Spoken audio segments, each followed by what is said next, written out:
Bonjour François et merci infiniment d'avoir accepté notre invitation. Merci infiniment François. Merci beaucoup, mon cher ami. Merci Ravi beaucoup. d'échanger avec toi, comme toujours. Mille merci François. François, aujourd'hui, j'aimerais bien décrypter avec toi deux sujets d'actualité. D'abord, la crise politique qui secoue la France et Oui, l'attaque israélienne contre la capitale qatari, Doha. bien Euh, sûr. Commençons par la crise politique française avec la concession de cinquième gouvernement sur le deuxième mandat de Macron. Comment nous pouvons décrire la situation actuelle de la vie politique française?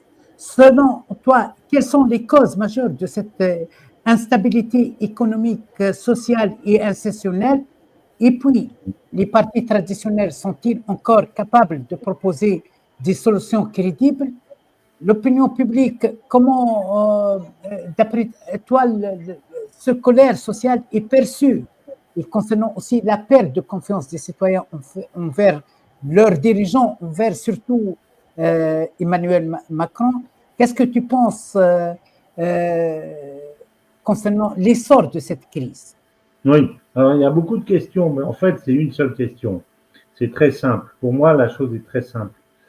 Pour moi, la France est un système, en fait, et pendant 1000 ans, la France a été une monarchie, et la fonctionne comme une monarchie, et le général de Gaulle a créé un système qui est une monarchie républicaine, avec un monarque à la tête, qui était lui, ensuite Pompidou, etc. Mais c'est un système verticalisé. Pourquoi? Parce qu'il y a en France beaucoup de lobbies, de groupes, etc. Et s'il n'y a pas de tête de l'État, le peuple n'est pas véritablement défendu par le chef de l'État qui est en France le monarque. Et dans ces cas-là, les oligarchies se partagent le pouvoir, pillent le pays, etc., etc.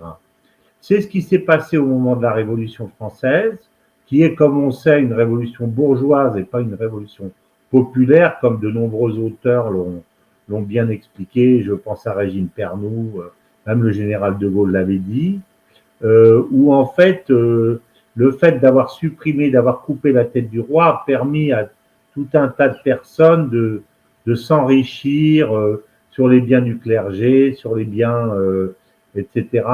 La seule grande réforme qui aurait dû être faite pour faire plaisir au peuple, c'était une réforme agraire.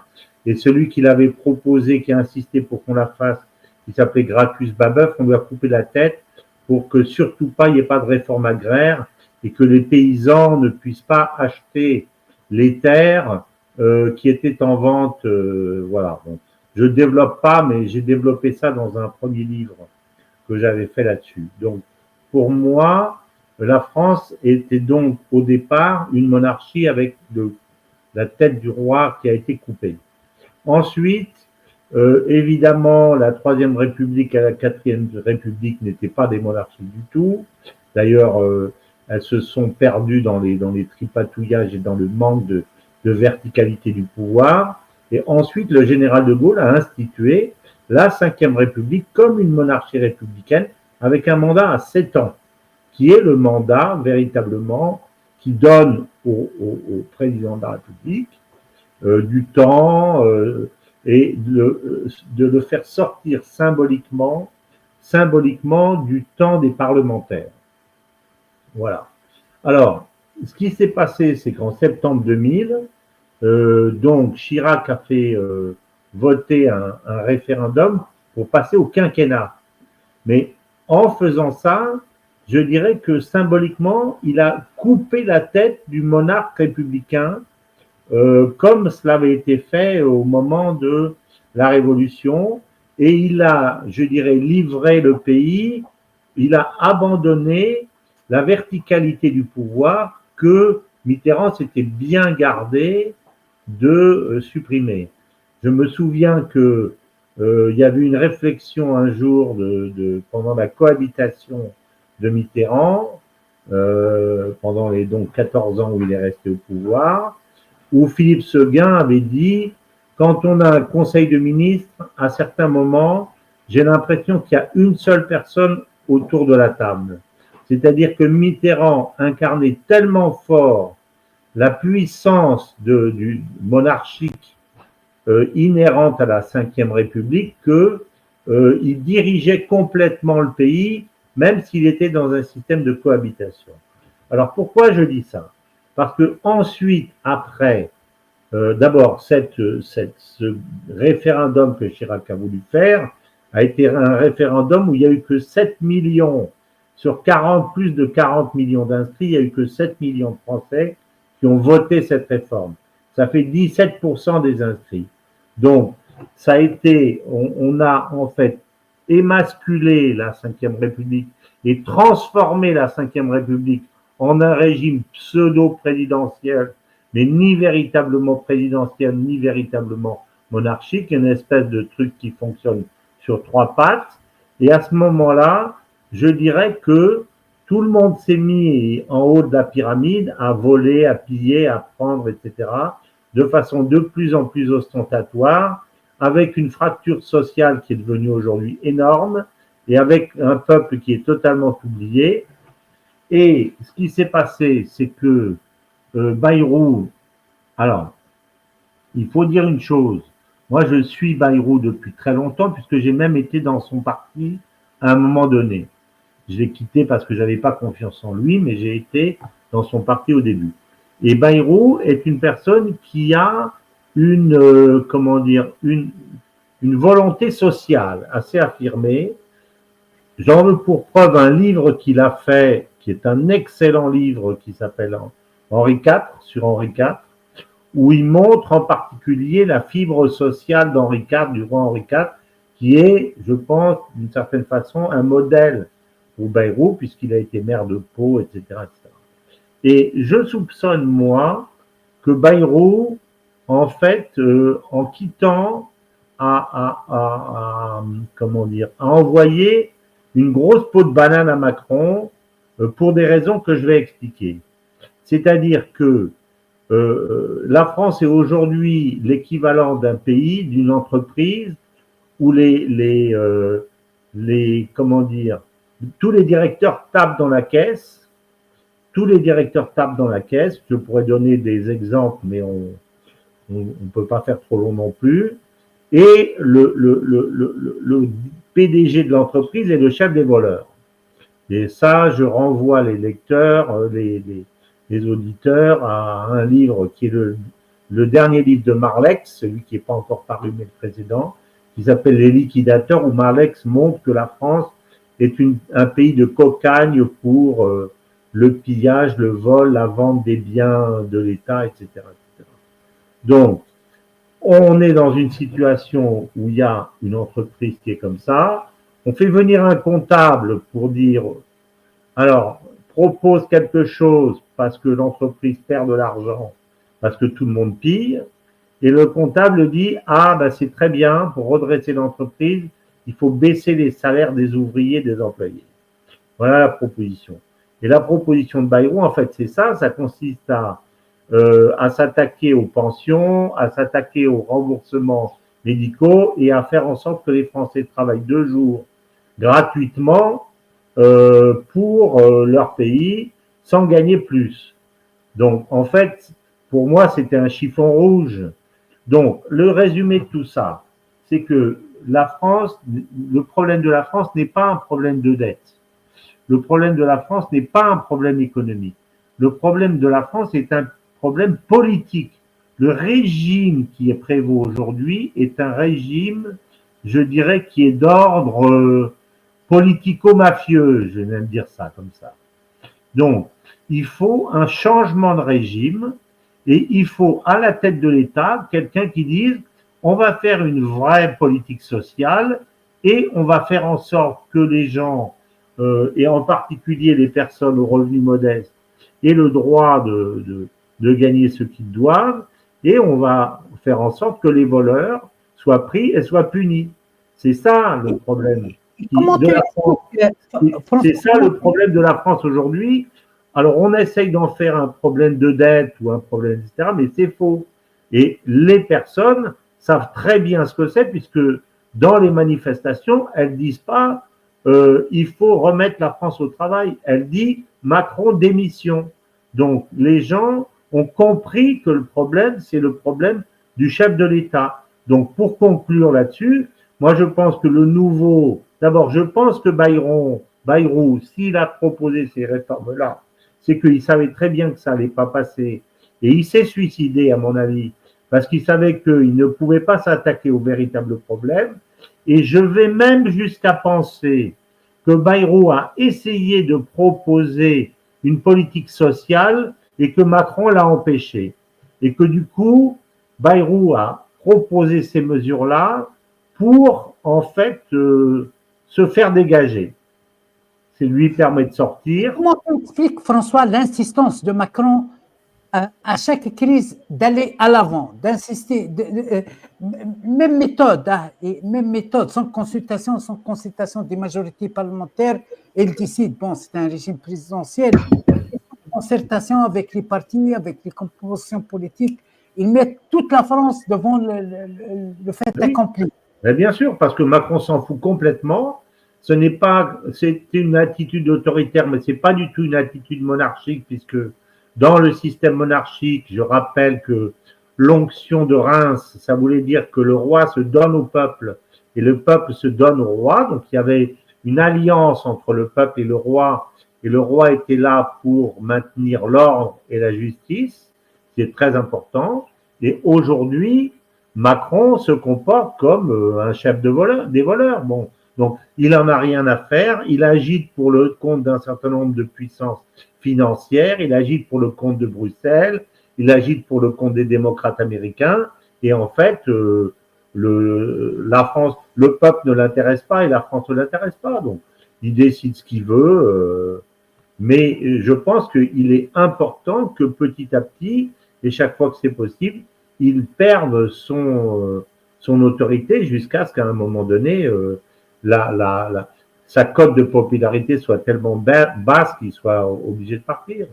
Mais c'est pour ça aussi qu'il fait de la surenchère anti-russe pour essayer de galvaniser les populations françaises, sauf que ça marche pas tellement. Mais c'est pour ça aussi qu'il essaye de prendre cette politique, parce qu'il est extrêmement affaibli sur le plan symbolique et sur le plan politique. Et son nouveau Premier ministre, il va durer quelques mois. Il ne pourra rien faire parce que, comme j'ai expliqué, le système est un système global tenu par les oligarchies et par l'administration et par le pantouflage des grands commis de l'État qui passent dans les banques privées, dans les avocats, chez les avocats qui vendent les biens. Marlex l'explique extrêmement bien dans son livre, et qui touchent des commissions. Il y a des centaines de millions de commissions qui sont touchées par ces gens-là, qui deviennent de plus en plus riches, alors que le peuple est de plus en plus pauvre. Donc moi, je l'accepte pas. Voilà, c'est tout. Et avec chaque crise aussi, on évoque la menace russe, la menace musulmane, la menace de l'Algérie, etc. On a vu ça, ce discours utilisé dans les rouages du macronisme. On évoque, bien sûr. que Poutine, il est en train d'enflammer le terrain, les rues en France. Poutine en train aussi d'orchestrer la confrontation entre les communautés avec ses têtes de cochon, ni sur les mosquées et tout. Il y a des acteurs russes. On évoque souvent des acteurs russes. Bien sûr, parce que si tu veux, dans ce genre de situation, tu n'as qu'à bien voir ce qui s'est passé à Cuba à l'époque de Castro. Il fallait trouver un ennemi extérieur. Alors là, on en trouve plein. Alors il y a Trump, il y a Poutine, il y a ci, il y a ça. Mais le but, c'est d'essayer de faire peur aux gens, d'hystériser les opinions, de façon à ce que les opinions arrêtent de réfléchir et qu'elles suivent. Il faut rendre les gens, je dirais, lobotomiser les gens à travers des discours de terreur, mais ça marche pas parce que les gens ont bien compris le problème dans lequel ils sont. De ce que je dis, moi, sur ce système oligarchique, le premier qui l'a dit, c'est Poutine. Il l'a dit juste au début de la guerre. il a dit, mes collègues occidentaux ont oublié une chose, de parler d'une chose, c'est de la fracture sociale dans tous vos pays occidentaux, elle est énorme. C'est Poutine qui dit ça. Il dit, lorsque la guerre va provoquer ses effets d'appauvrissement, etc., les élites de vos pays seront complètement démonétisées, elles ne pourront pas se maintenir au pouvoir. Ben, c'est ce qui est en train de se passer. C'est ce qui est en train de se passer en France en ce moment, c'est ce qui est en train de se passer en Allemagne, c'est ce qui se passe dans une certaine mesure en Italie, c'est ce qui va se passer en Angleterre, c'est ce qui va se passer partout. C'est une partie de mon deuxième livre, ça. Les élites, aujourd'hui, j'ai déjà dit qu'on assistait partout dans le monde, mais c'est vrai en Europe aussi, à une forme de réveil des peuples. Et aujourd'hui, les peuples n'acceptent plus les systèmes mondialistes tels que on essaye de les assujettir. Donc voilà, on est exactement là-dedans aujourd'hui. C'est la fracture sociale notre problème. Notre problème, c'est le manque de verticalité du pouvoir et le manque d'un système où il y a un patron. Il n'y a pas de patron dans notre pays. Il faut un patron. La France ne marche pas uniquement par des combinations ici ou là. Il y a des pays où ça marche. En France, ça ne marche pas. En France, il faut une verticalité. Il n'y en a pas. La première chose. Deuxième chose, il y a une fracture sociale qui est béante. On ne parle même pas des ouvriers. On ne parle même pas des paysans. Enfin, on en parle parce qu'ils font savoir, mais regarde, la situation des paysans, elle est désastreuse. Regarde l'histoire du Mercosur, c'est désastreux.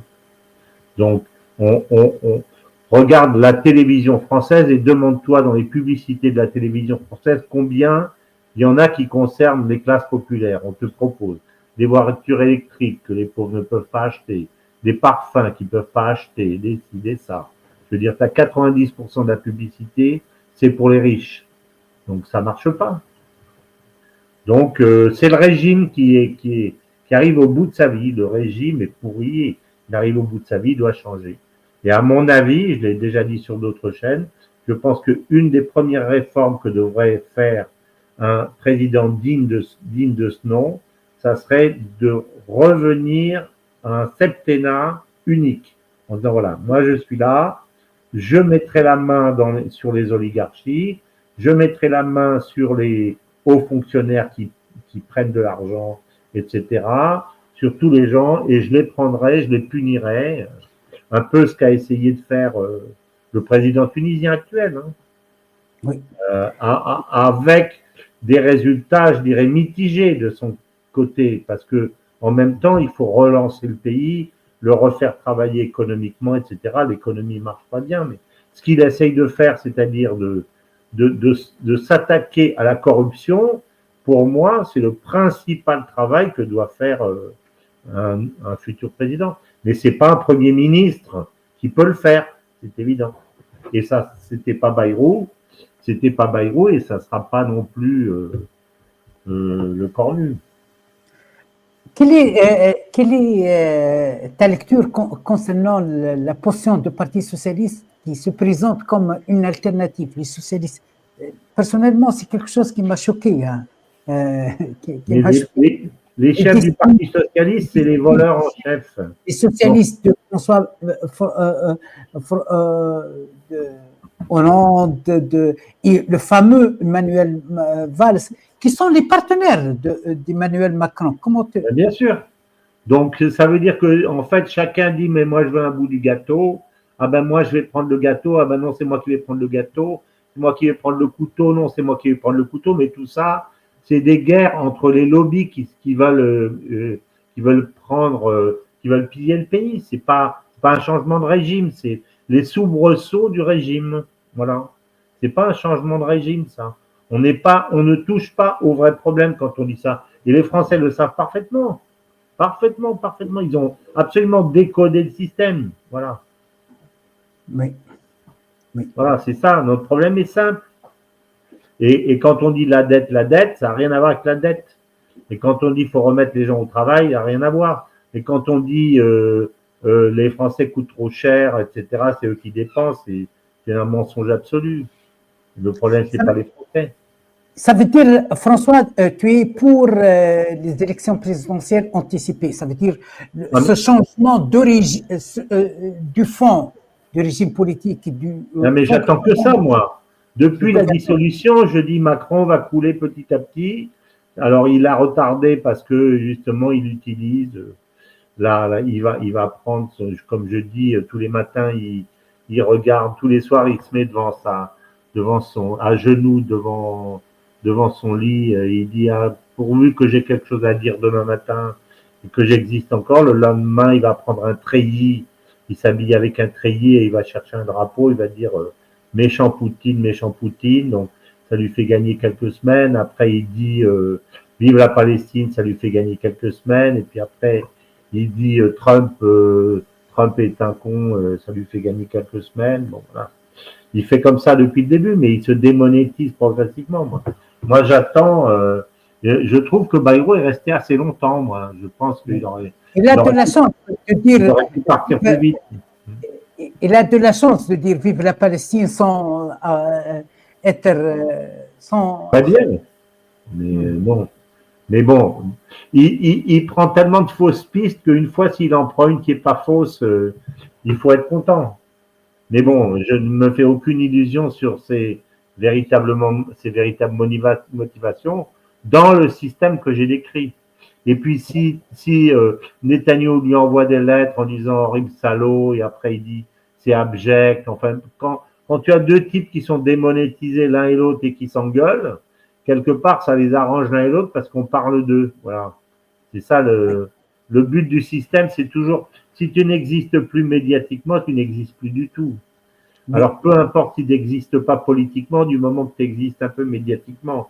C'est ça leur motivation. Avec en plus pour Netanyahou le fait que, comme je dis, il pratique la pyramide de Ponzi politique. C'est-à-dire, chaque fois qu'il fait un truc qui rate, il recrée un autre truc qui va rater aussi, mais de façon à remplacer l'échec par un autre échec.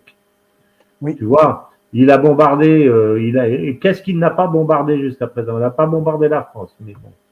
Hein? Oui. Je dis que s'il pouvait bombarder la planète Mars, s'il y avait un Martien qui disait Netanyahou est un salopard, il irait bombarder la planète Mars pour essayer d'exister, mais c'est pas une politique, ça.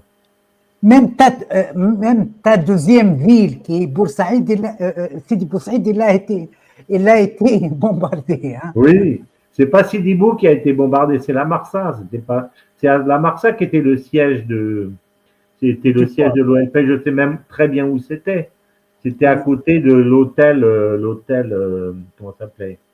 Je passais devant tous les jours quand j'allais à la plage, donc je sais très bien. C'est à quelques centaines de mètres de la maison de mon beau-père, donc je sais exactement où était le siège de l'OLP. Ouais. Alors, comme tu as raison de dire, l'habitude de bombarder tout le monde n'est pas nouvelle, effectivement. Mais le bombardement de la Doha, l'allié principal des États-Unis dans le Golfe, puisqu'il abrite une grande base militaire américaine, mais aussi c'est un allié, hein. C'est un bon ami d'Israël. Il a des bonnes relations avec Israël. Qatar, il essaie toujours de jouer avec tout le monde. Oui, bien sûr. Non, mais si tu veux, pour moi... Toujours dans les coulisses, entre le déclaré et le non déclaré, entre l'annoncé et l'hypocrisie, il essaie de maîtriser ça avec une diplomatie de transformation, d'opportunisme et d'hypocrisie.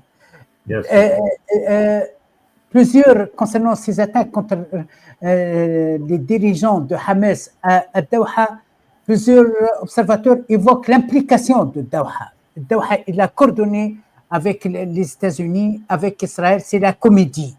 Des autres disent non, Doha est dépassé. Et lorsque nous sommes lâches, on paye la facture un jour. Les pays du Golfe, la majorité des pays du Golfe sont des partenaires de ce génocide considérés par des juristes, des politiciens, des activistes associatifs. Quelle est ta lecture concernant ces attaques et les répercussions sur la région, les relations des autres observateurs prévoit le renforcement, changement de la position arabe. Moi, je m'en doute personnellement. Hein. Plusieurs dirigeants arabes, ce sont des fonctionnaires chez l'administration américaine, chez le lobby sioniste. Alors j'ai pas tout à fait la même lecture que toi. Pour moi, je veux dire, ce qui se passe est quelque part quelque chose d'historique. Et je vais expliquer pourquoi. Et quelque chose d'historique est véritablement un point de bascule.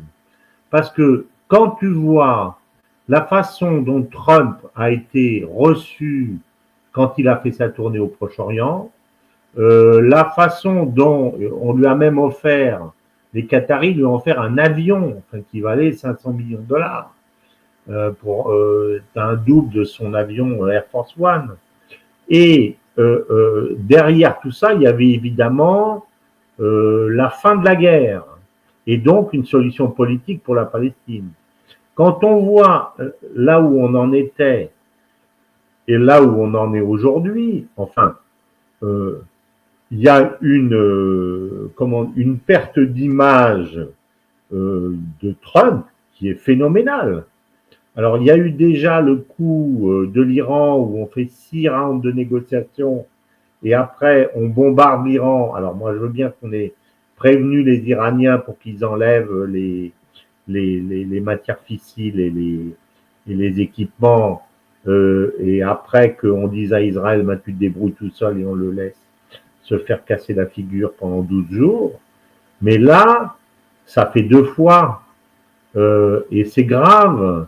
Alors, où Trump joue un double jeu et il le fait en pleine conscience avec l'accord des Israéliens, où il n'est pas au courant de ce qui se passe dans ses propres services. En tout cas, il s'est empêtré complètement dans l'affaire en disant ah ben on les a prévenus avant et ce sont les Qataris qui eux-mêmes ont dit que on les avait prévenus alors que les bombes avaient déjà été tirées et que en plus de ça, il y avait un avion ravitailleur, alors je ne sais pas si c'était un avion ravitailleur anglais ou américain qui était dans la zone, que les Américains n'ont pas pu ne pas voir puisqu'ils ont leur base, ou alors c'est que vraiment le niveau militaire de ces gens-là est vraiment au 36e dessous, je dirais,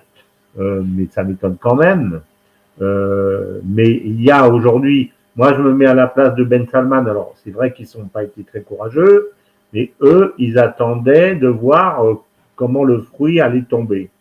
Donc, ils sont restés sur une prudente réserve, et puis par ailleurs, c'est vrai que le Qatar s'est démené depuis des mois et des mois et des mois pour essayer d'amener des solutions politiques. Donc, on ne peut pas dire qu'ils n'ont rien fait non plus.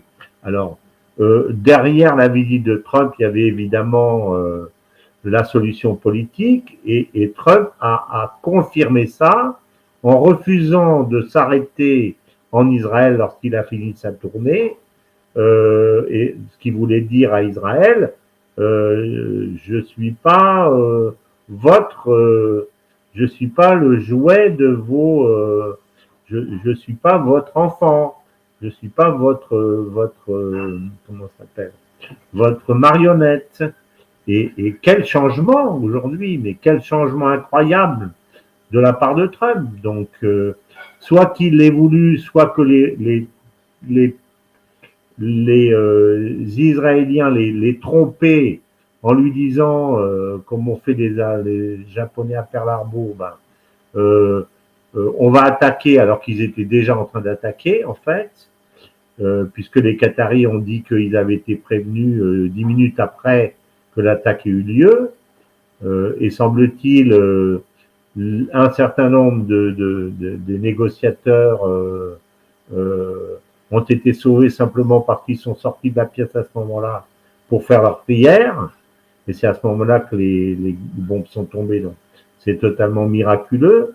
Mais si tu veux, dans toutes les civilisations les plus anciennes, les émissaires ont toujours été protégés parce que on considère que les solutions de paix valent toujours mieux que la guerre. Donc, dans les civilisations même les plus cruelles, les émissaires étaient toujours protégés. Là, on tire sur les émissaires au moment où ils sont en train de négocier une solution. Israël se discrédite complètement, mais personne ne croit à rien de ce que Israël peut dire ou faire, mais c'est surtout les Américains qui n'ont pas été capables d'arrêter le bras de Netanyahou dans cette affaire. Donc, moi, en conclusion, je vais dire exactement ce que je pense. Moi, je pense depuis longtemps déjà, et c'était l'objet de mon deuxième livre, Le temps des fractures, que dans la guerre que mène le Nord contre le Nord aujourd'hui ne peut plus battre le Sud. Ne peut plus battre le Sud, ni en Russie, ni en Iran, parce que ces pays sont mieux organisés et les États-Unis, aussi bien dans un des conflits que l'autre, ne renverront pas les soldats directement pour combattre.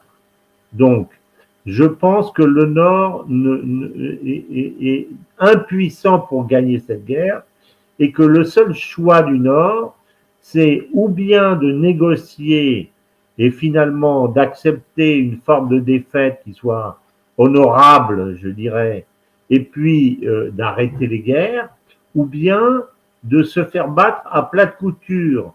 Et plus Trump choisit au lieu d'arrêter le conflit comme il l'a fait en Ukraine après Anchorage, ou d'arrêter le conflit en disant à Netanyahou, ben maintenant c'est fini, j'envoie plus d'argent, tant qu'il continue parce qu'il subit la pression des néoconservateurs qui sont derrière, etc., plus il fait ça, plus il se met dans la position de faire perdre l'image des États-Unis, le peu qui reste de force et de crédibilité aux États-Unis.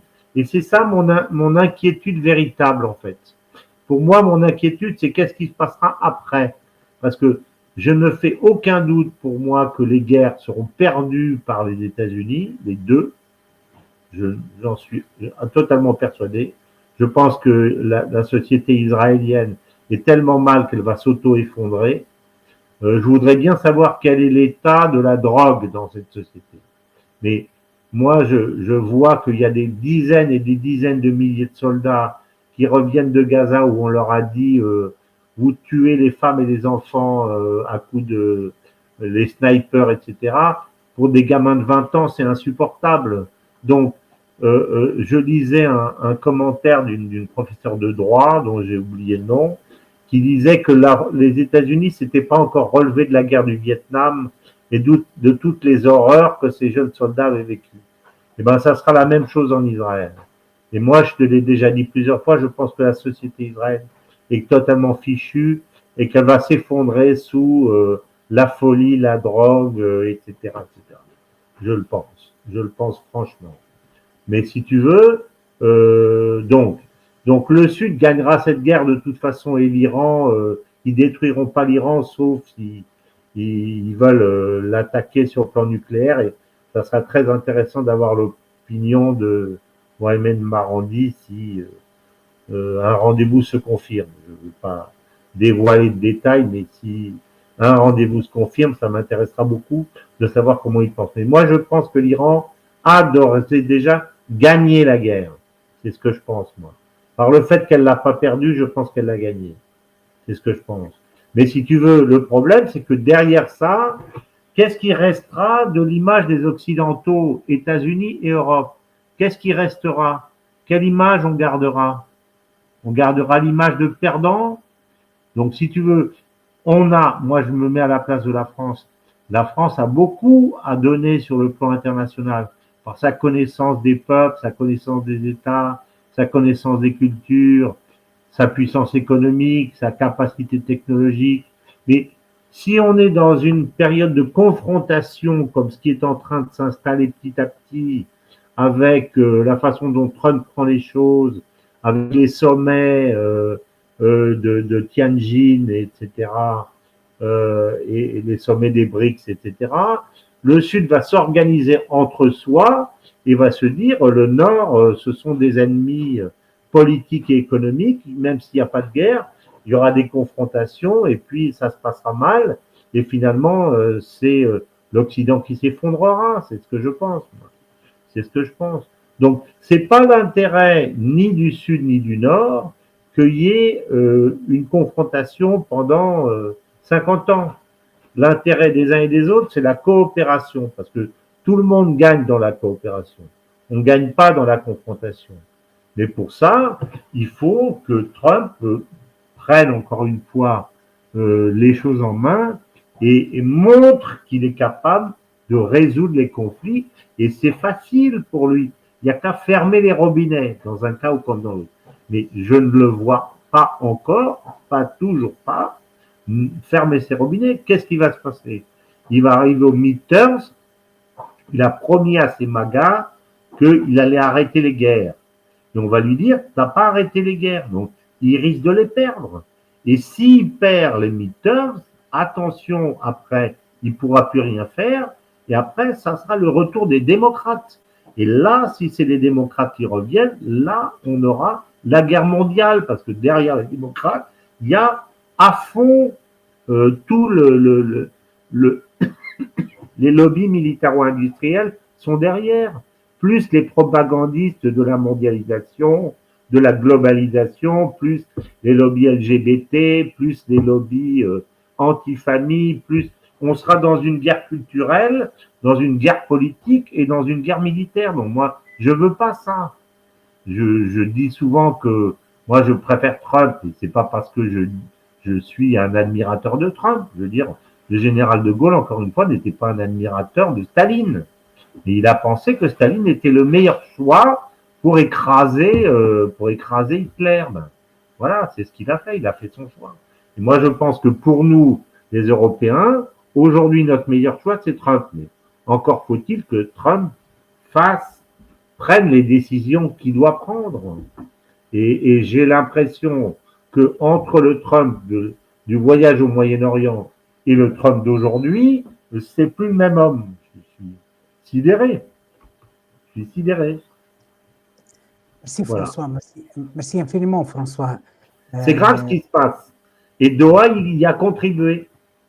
Heureusement, ces gens ne sont pas morts, ces négociateurs ne sont pas morts ou pas tous. Mais si tu veux, ce qui est grave, c'est que, si tu veux, l'Occident se discrédite gravement dans une affaire comme ça. Est-ce que tu as entendu les condamnations unanimes les négociateurs de paix, au milieu de la négociation, se font bombarder par un pays étranger. Mais c'est gravissime, ça, ce qui se passe. C'est gravissime. Tu vois? Merci infiniment, vraiment, la situation critique.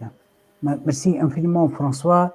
Mesdames, Messieurs, je vous invite à interagir avec les explications, les pensées de notre cher ami François Martin.